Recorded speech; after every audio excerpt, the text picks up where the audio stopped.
This is Light On, Light Through. Welcome back to episode 54, in which I'm going to be continuing my special omnibus jumbo review of Season 4 of Lost. Now, episode 53 of Light On, Light Through had the first 8 episodes of Season 4 reviewed. And I promised back then that I'd come back with the remainder of the episodes of Season 4. Those would be episodes 9 through 13. And we're now just a couple of months away from the beginning of Season 5, which will be starting in January 2009. So I thought this would be a good time to come back with these reviews. And the last episodes of Lost Season 4 were really among the very best in the entire series.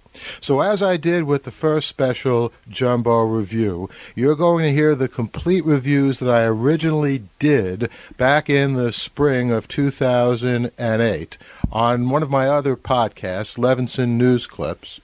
And those reviews were often done literally a few minutes after the episode had ended. So you can hear all the excitement in my voice. You'll also hear my analyses, some of the mistakes I made. I did get a few things right, but you can look back now and see how much I got right, how much I got wrong. So with no further ado, here then is Lost Season 4, reviews of episodes 9 through 13. Enjoy. Hello, this is David G. Hartwell. I'm a senior editor at Tor and Forge Books in New York. I've been editing science fiction since 1970. I've edited a lot of people over the course of my career, but I'm pleased to also be the editor of Paul Levinson. I edited his first novel, The Silk Code, and I edited his most recent novel, The Plot to Save Socrates, and all the books in between. Author Paul Levinson. I'm Paul Levinson. This is Levinson News Clips, and I'm delighted to be back with my renewed reviews of Lost, picking up in Season 4 with a review of last night's spectacular Episode 9.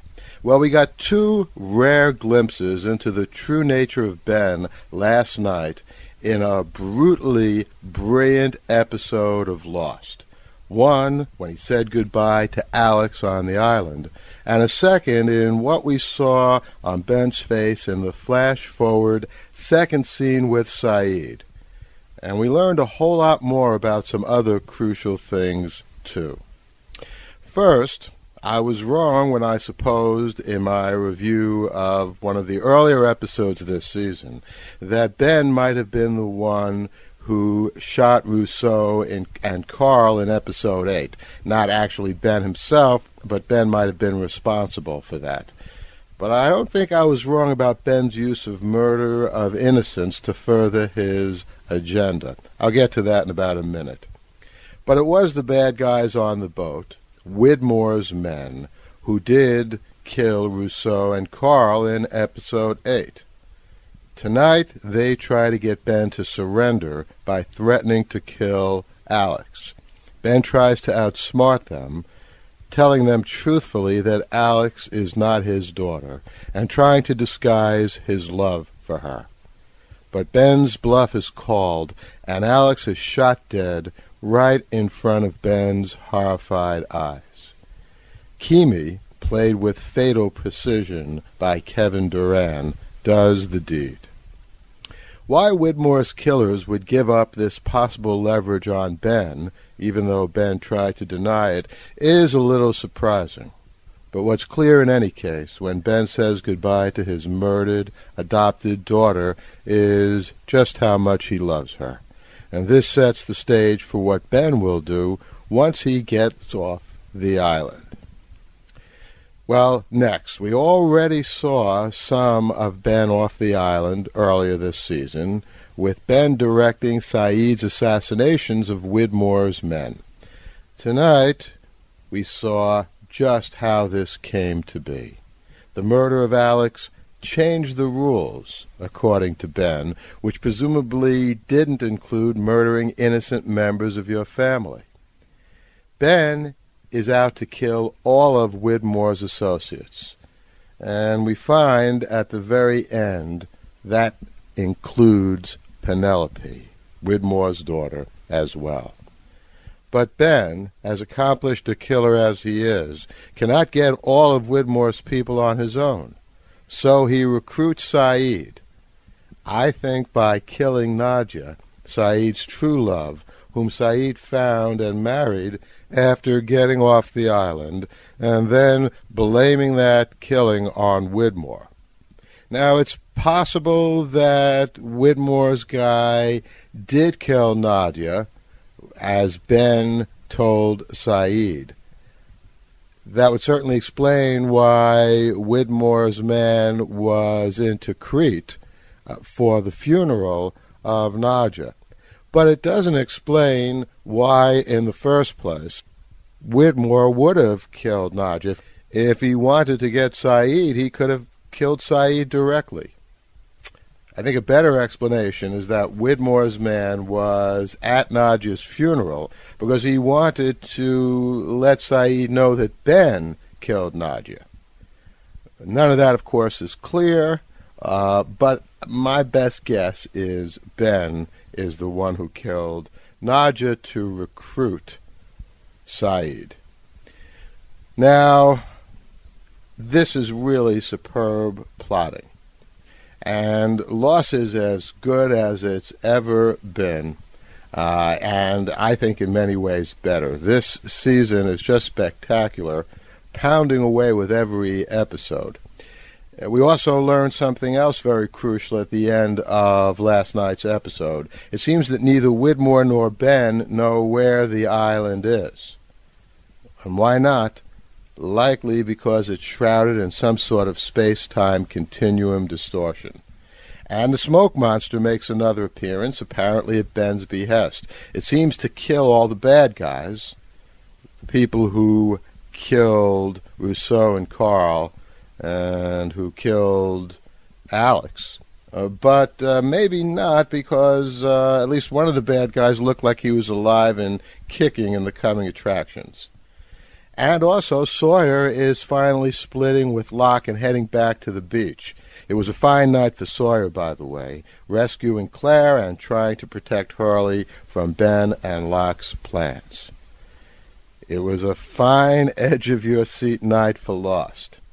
Well, I've got it on DVR, and you know what? I'm going to watch it again right now.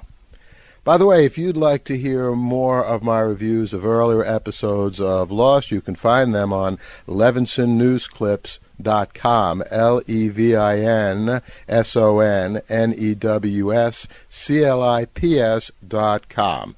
And I have a special podcast of all of my reviews of the first 8 episodes of Lost, all put together into one 60-minute podcast at lightonlightthrough.com, my other podcast. And I'll see you here next week with my review of episode 10 of Lost. In the meantime, enjoy.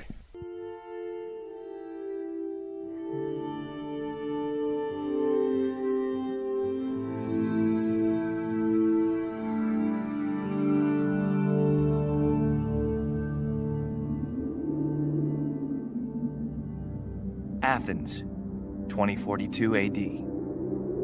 She ripped the paper in half, then ripped the halves, then ripped what was left again into bits and pieces of history that could have been. Sierra Waters had read once that, years ago, it was thought that men made love for the thrill, while women made love for the sense of connection it gave them. She ripped the paper in half, then ripped the halves, then ripped what was left again into bits and pieces of history that could have been.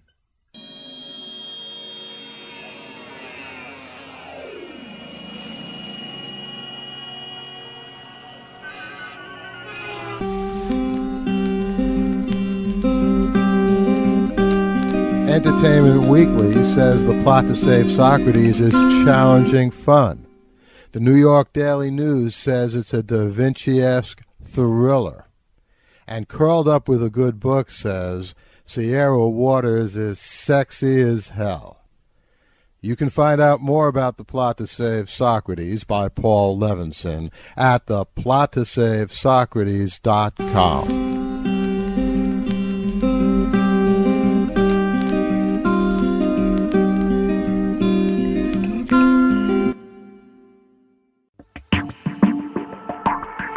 Hi, this is Cory Doctorow, author of Overclocked and other books. You're listening to Paul Levinson's Author Paul Levinson. I'm Paul Levinson. This is Levinson News Clips, and I'm continuing with my reviews of Season 4 of Lost, and I'll be reviewing Episode 10 today, which I think of as almost a dream come true. Well, Jack's almost ruptured appendix was center stage on the island in this episode, but it was the least important part of a splendid Episode 10 of Lost Season 4. After all, we already know that Jack will survive because of the flash forwards. Speaking of which, 1. Tonight's flash forward featured Jack, Kate, Aaron, and brief appearances by Hurley and Jack's father, Christian. It starts a little time after the trial that we saw in 4.1, and the Hurley episode, which was 4.2 this season. Jack's with Kate in this flash forward, and he's making a good father for Aaron, too. Jack and Kate are about as happy as we've ever seen them, and I'm not surprised that Jack is with Kate because we saw at the end of the trial episode, 4.1, just how much Jack missed and wanted to be with Kate, and the same with Kate. Will this be the most happy we'll ever see these two in the series? I'm afraid maybe yes, but I hope not. Well, number 2. Jack goes to see Hurley, and things start falling apart for Jack, and therefore for Jack and Kate. Hurley gives Jack a message from Charlie, who Hurley says has paid him a lot of visits. The message: Jack should not be raising Aaron. Well, who then? Claire? Back on the island? Maybe. Jack gets a long glimpse of Christian, actually Jack's second in this episode, after Hurley tells Jack that someone will be coming to see him, Jack. Last week, we had an episode about daughters. Tonight was all about fathers. 3. Meanwhile, still in the flash forward, Kate's on the phone with someone and going to see that person and not telling Jack. Kate and Jack are now engaged after Jack proposes in a wonderful scene, but Jack presses Kate on her mysterious friend. Kate says she's doing something she promised for Sawyer, and the honeymoon that never quite happened looks like it's about over. But I was wondering why Jack is so upset about Sawyer. I mean, sure, he'd be jealous of Sawyer because clearly Kate cares a lot about Sawyer, and there was that triangle back on the island, but it seemed to me that Jack got a little bit too upset too quickly. Now, Lost deserves credit for keeping us on this roller coaster of showing us things that almost happen and seem to fit with the flash forward at the end of Season 3, but then suddenly swerving into another course, and then back again. Jack looked like he was on the path to the Season 3 finale and the Season 4 opener this year, that tragic path. Tonight it looked like he and Kate were getting together, going contrary to the Season 3 finale. But then the story moved right back in sync with what we saw last year. That's part of the fun of this great series, this unexpected roller coaster. 4. Meanwhile, back on the island, Jin had an excellent episode as he gets the better of Charlotte. Bernard and Rose put in good appearances too. Jack, of course, survives the operation, right after which Juliet lets Kate know that Jack really loves Kate, which sets things up, of course, for the flash forward, though we didn't really need that. But this scene with Juliet and Kate and Jack looks to me as if it's the end of anything between Juliet and Jack. 5. Far more mysterious and powerful is what happens to Claire and Sawyer on their way with Miles back to the beach. Claire wakes up in the middle of the night to find Christian, who of course is her father too, holding Aaron. By the time morning comes, Claire and Christian are gone, and Sawyer takes Aaron. What happened? Is Claire dead? Maybe from a hemorrhage she suffered last week? Possibly. These things can happen. People sometimes have head injuries and then they die suddenly a few days or a week later. Now, is Christian really dead and Claire is joining him? We still don't know exactly what Christian's situation is.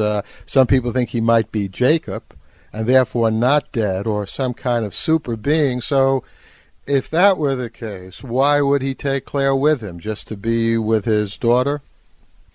Lost is still an enigma wrapped in a puzzle, but it's giving us more, better, deeper glimpses. And that's what makes it such remarkable television. I'll be back here next week with my review of episode 11. If you'd like to listen to my reviews of all the episodes of Lost Season 4, you can find them at levinsonnewsclips.com. That's Levinsonnewsclips.com. And you can hear all 8 of my reviews of the first 8 episodes of Lost Season 4 at one of my other podcasts, Light On, Light Through. That's LIGHTON,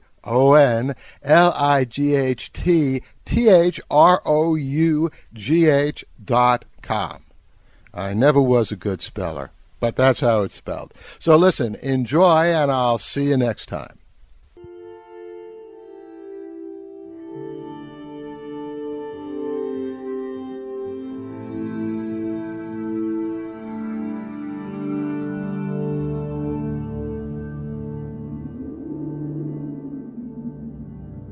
Athens, 2042 AD.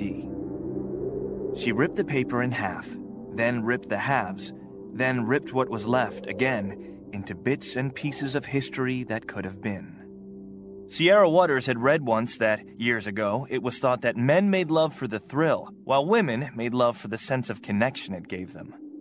She ripped the paper in half, then ripped the halves, then ripped what was left again into bits and pieces of history that could have been.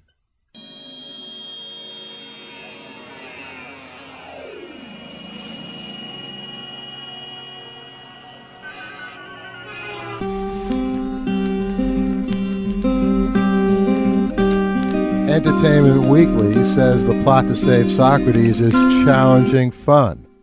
The New York Daily News says it's a Da Vinci-esque thriller. And Curled Up with a Good Book says Sierra Waters is sexy as hell. You can find out more about The Plot to Save Socrates by Paul Levinson at theplot2savesocrates.com.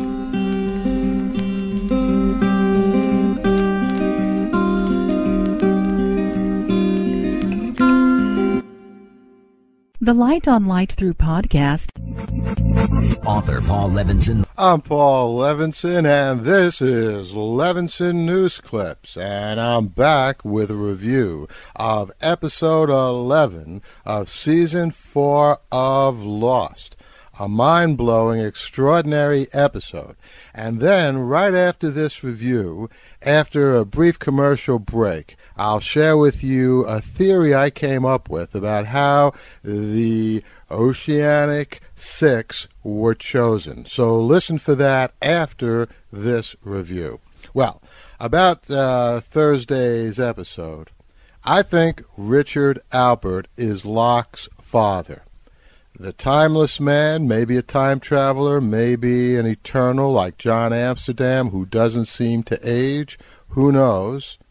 Richard Alpert, who helped get Juliet to the island, who helped Ben killed the Dharma people, who has a life as a hostile on the island that seems to transcend the others, Dharma, and everyone else.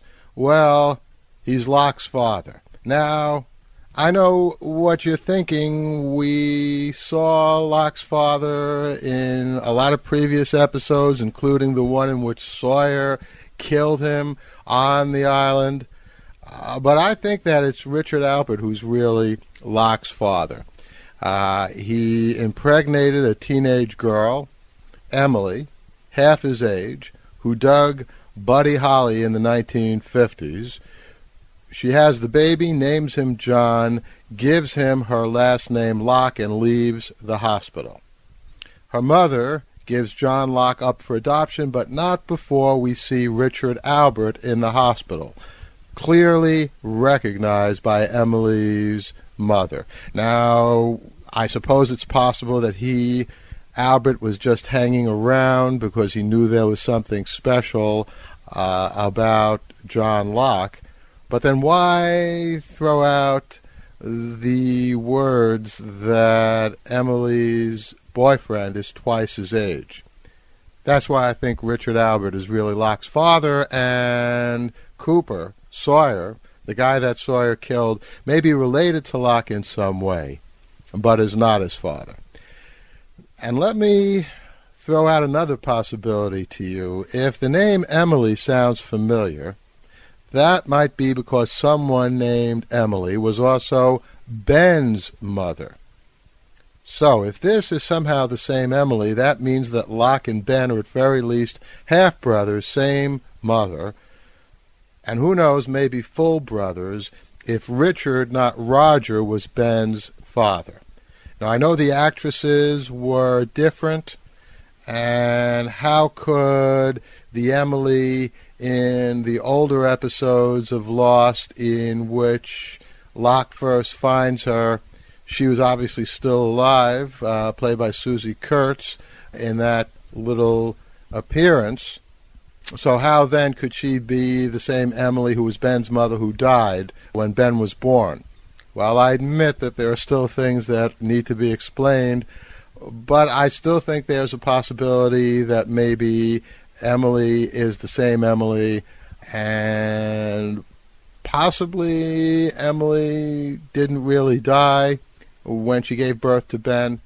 In any case, it's an awfully big and interesting coincidence that both Ben's mother and Locke's mother were named Emily. And I've been saying for a while that inexplicable coincidences, which are really explicable if only we knew all the facts, are the key to understanding Lost.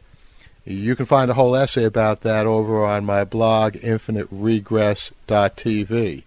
And certainly Locke and Ben having the same mother and maybe the same father would be one wild example which would explain a whole lot of things. Now, later in episode 11, on the island, Ben tells Locke that the island wanted Locke to take over from Ben. That's why the island made Ben sick and cured Locke. I thought that was one of the best and most instructive lines in the series, and it was preceded by another pretty great line from Ben to Locke. "Destiny is a fickle bitch," Ben says to Locke. Back in the past and off the island, Richard comes to test Locke as a boy who fails the test. Perhaps this shows that Locke has qualities which go beyond what Richard expected. Or perhaps young Locke chooses the knife rather than the book because he isn't quite willing to accept his true identity, and the knife seems cooler than a book at Locke's young age. Now, back on the island, Locke manages to get to the cabin. Christian, Jack and Claire's father, is there in the chair, and Claire's in the cabin too, having been collected last week by Christian. My best guess about this is, sadly, both are dead, and we already know that Locke can see the dead. And while we're on that subject, the hapless doctor who washed up dead on the island last week, but was still alive on the ship offshore, winds up getting his throat cut tonight on the ship. A little more evidence that the ship offshore exists in time a little earlier than the island. though why Kimi would have sliced the doctor's throat and then not had a doctor available to help him and his men, that's a little surprising. But there's certainly a great discrepancy in time there, sort of like for all of us viewers of Lost, meaning the next 3 episodes already exist, but we've got to wait a few weeks to see them, a few weeks to see the best stuff ever on television. And I'll be back after this brief commercial break with my theory of how the Oceanic Six were chosen.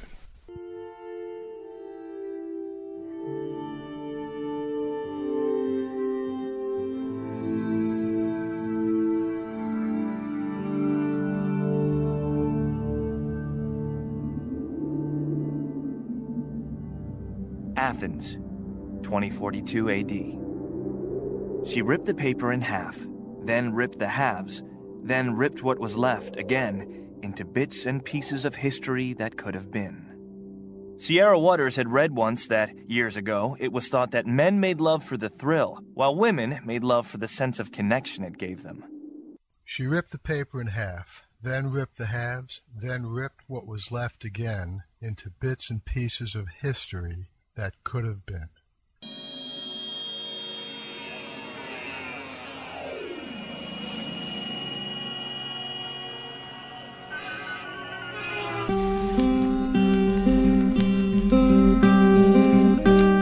Entertainment Weekly says the plot to save Socrates is challenging fun. The New York Daily News says it's a Da Vinci-esque thriller. And Curled Up with a Good Book says Sierra Waters is sexy as hell. You can find out more about The Plot to Save Socrates by Paul Levinson at theplottosavesocrates.com.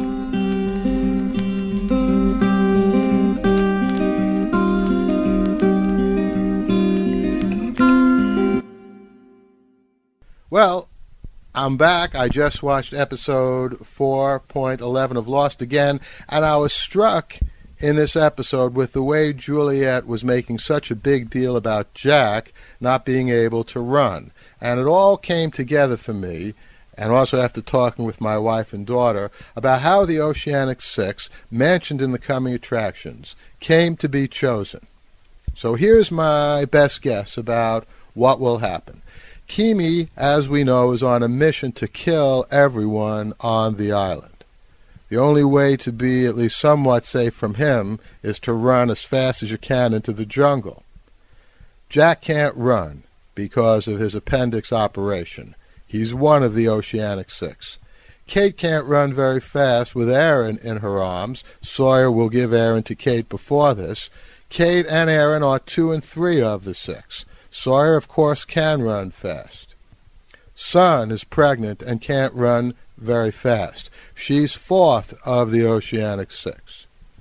Hurley, who will be united with the beach people, also can't run fast. He's 5th of the Oceanic Six. And Saeed will be needed to pilot the boat. 6th of the 6. Well, what do you think? Every day, love's a going stronger, da da da. Great song, and I'll be back here next week with my review of episode 12 of season 4 of Lost. Enjoy.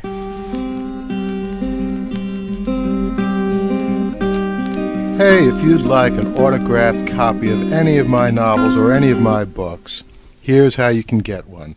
Just send me an email at levinson.paul@gmail.com. That's levinson.paul@gmail.com.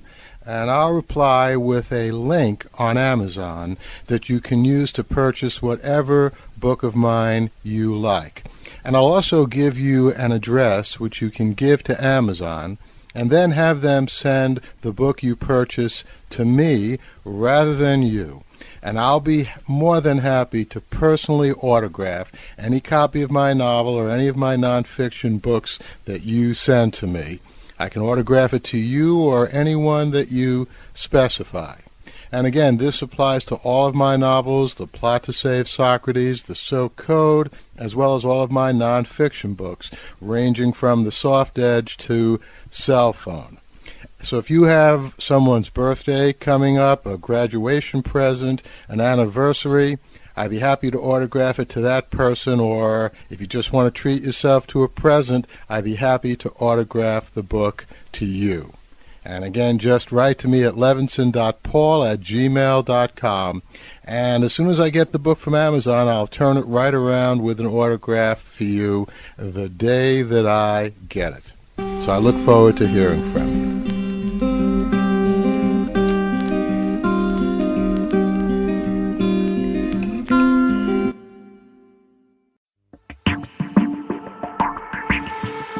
Hi, this is Daniel Keyes, author of Flowers for Algernon, and you're listening to Paul Levinson. Author Paul Levinson. I'm Paul Levinson, and this is Levinson News Clips, and I'm back today with my review of episode 4.12 of Lost, which was on this past Thursday night. Now, I think the single most astonishing and reassuring image in the 12th episode of the 4th season of Lost was Hurley's sequence of numbers on the odometer of his red car in his part of the ensemble Ocean 6 flash forward, shortly after they're all back into some kind of semblance of a normal life in the future. Now, Lost has been making a fabulous attempt this season to give rational explanations, or at least explanations not totally beyond the pale of understanding, for some of the major puzzles and mysteries of the past few years. We got an inkling of why Locke is the way he is, a little more about Ben and what makes him and the island tick, some powerful insights into Desmond's capacity to see the future. But those numbers, Hurley's numbers, they never made sense in the past, and seeing them again in this episode at Hurley's birthday party in the flash forward brings home just how stubbornly they defy any rational explanation. Why do they keep popping up in Hurley's life? It's tempting to think they are just part of Hurley's delusion, but others have seen them earlier in the series. Let's see, the numbers, of course, were on the hatch. They pop up in odd things on medicine bottles on the island. The numbers, of course, are what indirectly drew Hurley to the island in the first place, because they were in that transmission that was indirectly given to Hurley. He didn't hear it directly, but that's eventually what got him to the island, because Hurley used those numbers to bet on his successful lottery ticket, and that's what really began pushing him over the edge. So tonight, or actually a couple of nights ago, Hurley sees them again. His father apparently sees them in the car, but we can't be 100% sure what he's saying. All that we can be sure of is the numbers keep reminding us that there's a deep, fascinating part of Lost that is as yet totally inexplicable. It's part of what makes this series such great television. And I know many people were saying this year, what's going on with Hurley's numbers? Will Lost just go on and resolve itself without ever explaining the numbers? But I think this past Thursday night show tells us, and that's why I found it reassuring, that the creators of Lost have not at all forgotten about the numbers, and I predict they'll play a very substantial role in the ultimate resolution of the show. Now, also in this episode 12, we see Sun establishing control over her father's company back in Korea in the future before she will have her baby. Will this be a third quasi-corporate force destined to play some role in the battle between Widmore and Ben? We also see Saeed happy with Nadja, and this, of course, was heartbreaking because we know what will soon happen to Nadja. And we see Jack learning that Claire was his sister. This is why he has so much trouble being near Aaron, who reminds Jack that he didn't come through for his sister back on the island. And a lot is converging on the island on the Orchid. Jack and Sawyer, Kate and Saeed, and Richard's others, Locke and Ben and Hurley, and of course, Kimi's killers. And back on the boat, well, something's on the verge of exploding it out of existence and separating Sun and Jin, and who knows about Michael, who wants to die, and Desmond, who certainly doesn't, now that he's been back in touch with Penny. All of the players seem to still be in the process of being shaken up and shaken together and apart and back again to somehow form the Oceanic Six and those left on the island.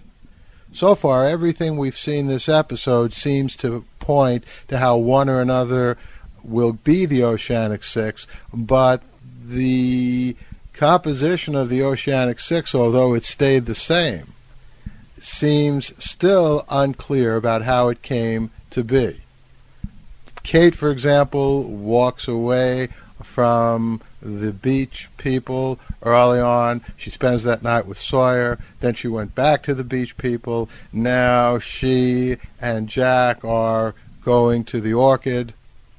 But it's still not clear how all five, and including Aaron as the sixth, will get together. Well, I guess we'll find that out soon. But we'll have to wait two long weeks for that. I'm Paul Levinson. Enjoy.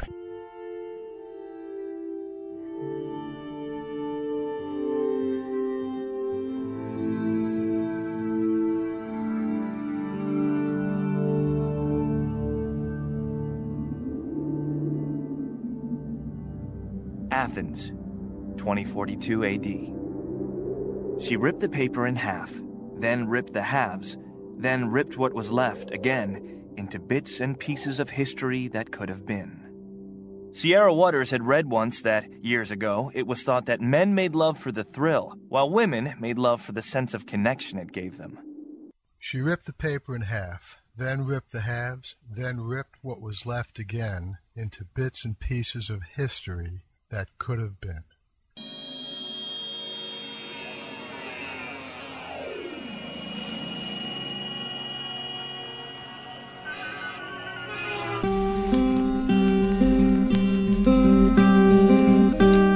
Entertainment Weekly says the plot to save Socrates is challenging fun. The New York Daily News says it's a Da Vinci-esque thriller. And Curled Up with a Good Book says Sierra Waters is sexy as hell.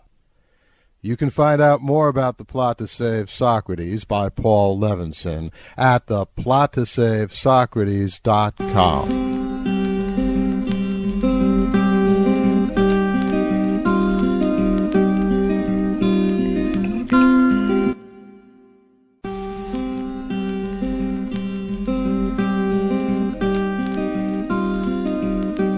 Going to run out and buy a copy of this immediately. This combines three things that I love that are part of my life: ancient history, specifically ancient Greek history, time travel, ancient manuscripts.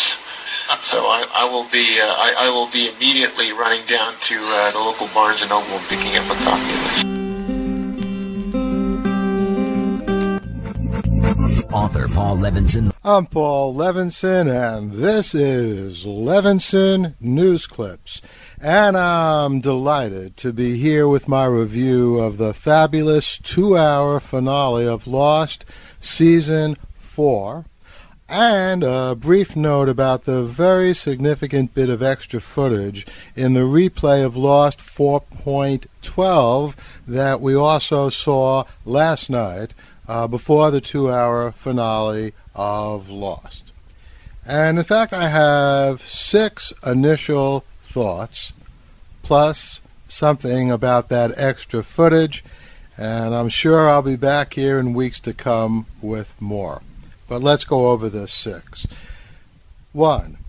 I'd been thinking that Ben was most likely in the coffin for most of this season before this evening, with Locke and to a lesser extent Michael as possibilities. But Ben seemed too obvious as tonight's story unfolded. Everything that he did made us want to hate him more, and we already knew he was off the island. So I began thinking Locke again. Still in all, I can't quite see why Kate would have so much disdain for Locke in contrast to Ben. But on yet another hand, there's Jeremy Bentham and John Locke, both being the names of philosophers. And last May, a year ago, in my podcast and my blog post review, Who's in the Coffin, I discussed the appeal of Jeremy Bentham being the name of the person in the coffin. You may recall that there was a screenshot of the obituary that Jack had been reading, and all you could really see was J for the first name and THAM for the second name. And I thought Jeremy Bentham made a lot of sense as the name, precisely because Lost seems to favor people with names of great philosophers, not only John Locke, but Desmond Hume and Rousseau. And second, Jeremy Bentham is known for, among other things, as being someone who talked about the panopticon, a system in which you could stand in a tower and see everything that was happening around a 360-degree surround. And that struck me as somehow significant to Lost as well. Now, too, speaking of the island, where exactly did it move? I don't think it moved in space. I think it's more intriguing to think the island moved in time, maybe somewhere in the near future, where it will reappear in season 5 or 6. Now, time travel is becoming increasingly central to Lost. We have Desmond's mental projection through time. We have the island and the ship being in different times this season. And now perhaps the island itself moving into the future. And of course, once you have time travel, one of my favorite genres, and as many of you know, I'm an author of a time travel novel, The Plot to Save Socrates. And one of the fun things about time travel is no one needs to be dead permanently. So I'll get back to that in a second, but John Locke in the coffin at the end of season 4 does not mean that that's where John Locke will be in season 5 or 6 if someone can go back in time and prevent Locke from being killed. Number 3. You know what? I'm thinking Jin may have survived the massive explosion on the boat. He was on the deck, and he could have jumped into the water, unlike Michael, whose time had clearly come, as indicated by Christian.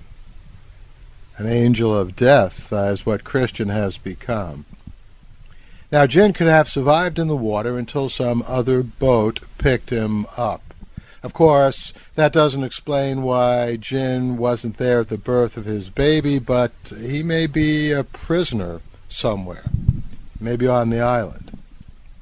4, it was great to see Desmond and Penny together, but their happiness is by no means assured with Ben out to kill Penny. 5, is Sun really going to be working with Widmore? You know, I doubt it. I'd say she's infiltrating his organization. And number 6, back to Locke in the coffin. If he's taken back to the island, he'll likely end up not dead. Indeed, dying, if indeed Locke did commit suicide, may have been part of Locke's plan to help get the Oceanic 6 back home. We'll just have to see next year. And presumably Boone, Libby, and Charlie will all have some role, because the 3 were mentioned as surviving the crash of Oceanic 815 by Jack in the expanded press conference that we saw in the replay of episode 4.12. Now, Charlie's name makes sense. He recently died and his body might be floating somewhere. But why Boone and Libby? I'm sure we'll find out in the next 2 years. Well, listen, I've enjoyed doing these podcast reviews. I hope you've enjoyed listening to them. I've reviewed every episode of Season 4, and I have many reviews of Season 3. You can find them all at levinsonnewsclips.com. And I'll definitely be back here next year with reviews of Lost Season 5. Knowing me, I'll probably be back in the next couple of days, or certainly the next few weeks, with some more thoughts about the spectacular Season 4. And in addition to that, we have Battlestar Galactica concluding this season, so look for a podcast or two about that show. And I'll certainly be reviewing 24, which is going to have a 2-hour prequel to the new season on this fall. I'm Paul Levinson. Enjoy.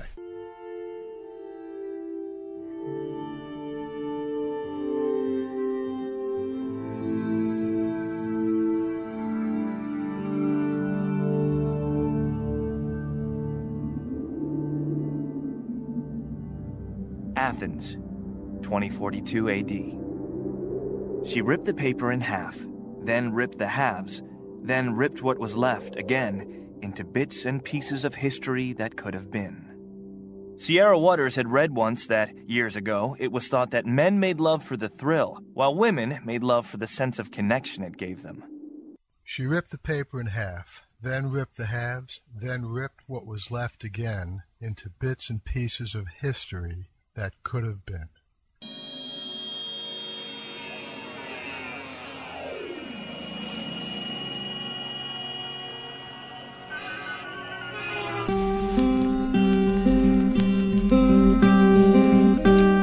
Entertainment Weekly says the plot to save Socrates is challenging fun.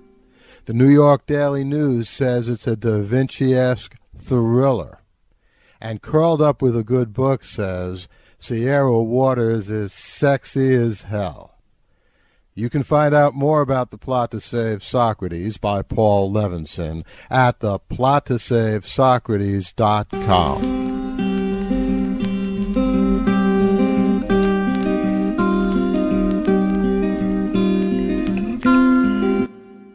Well, I hope you enjoyed those reviews of Lost Season 4. If you're interested in reading blog post reviews of Lost and a whole bunch of other science fiction and other great television shows, the Sarah Connor Chronicles, Life on Mars, Heroes, Fringe, Dexter, all those goodies, you can read them on my blog, infiniteregress.tv. And if you do come over there, by all means also jump into the conversations. There are lots of interesting comments, and I'd love to hear your thoughts. Meanwhile, here on Light On, Light Through, I think I'm going to be putting together a couple of jumbo episodes which will have all of my reviews of the last season of 24. Now, 24 is also coming back in January, and in fact, at the end of November, there'll be a special 2-hour episode of 24. Another great television show, and I think you might be interested in some of my reviews, so watch for that. But I had a good time talking to you again, as always. Sorry these podcasts haven't been as frequent as in the past. I was so busy blogging about the election. I'm delighted Obama won. Also, I'm finishing up a new book, New Media, which is due at the publishers in January. But I should have some more time, certainly after that, and even in the next month or two. So I hope you come back here and listen often. Promo.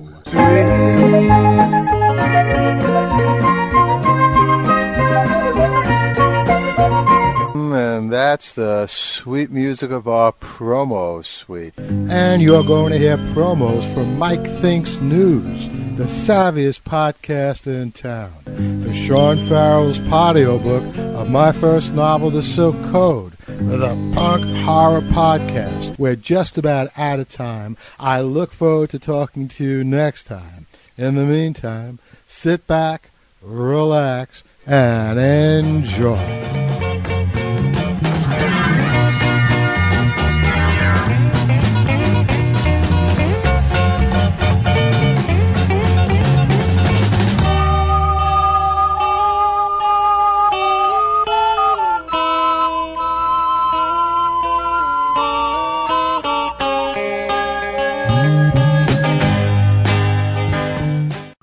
Check out the Mike Thinks podcast, www.mikethinks.com. News and current events with an opinion. The Mike Thinks podcast. It's the news you missed. www.mikethinks.com.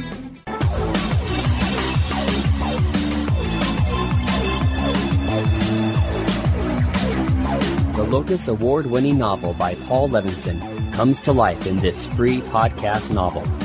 Journey into the ancient world, witness the wonder of ages past, and join Phil D'Amato in a struggle against forces both ruthless and unseen. Visit www.thesilkcode.blogspot.com to learn more about the author and the novel, and subscribe today at podiobooks.com.